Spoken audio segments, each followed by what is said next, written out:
Jesus and Peter is having this conversation, and Jesus asks Peter, "Do you love me?" And Peter's response is yes.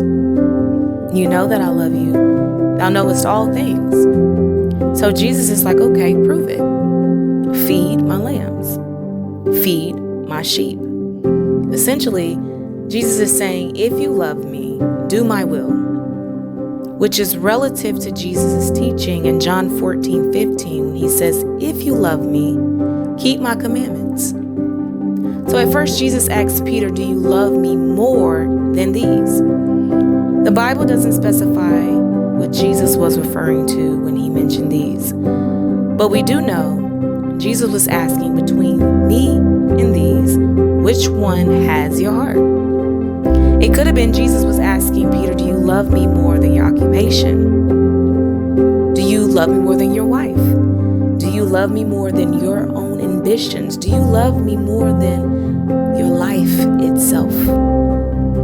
And this was more than just about Peter verbalizing his love, but actively proving his love. Okay, Peter, you love me? Feed my sheep. So in our relationship with God, our hearts will be tested. You know, Abraham's love for God was tested. And Paul asks the saints a question, who shall separate us from the love of Christ? Which seems to be more of a question for mankind, because we know that God's love is everlasting and is not dependent on circumstances. But, you know, there has been countless of scenarios where man has turned cold, whose heart have drawn away from God during tempting and trying moments. You know, the Bible talks about Demas, how he abandoned Paul. You know, he forsook his walk with God.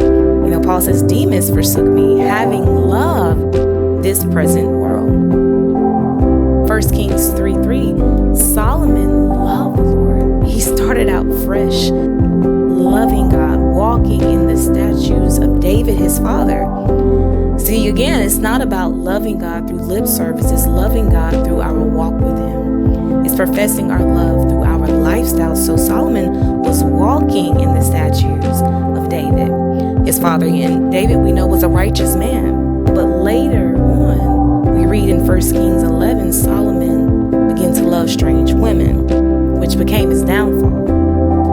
So, you know, these hearts can be tricky, and if we're not careful, it can be lethal and poisonous to our own soul. So 2 prayers that are great to pray is, number 1, you know, God created me a clean heart. And then number 2, God strengthen my heart for you. You know, Lord, let me love you with all my heart, with all my soul, and with all my mind. We know that God loves us.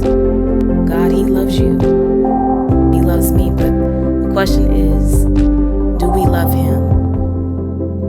And if so, prove it.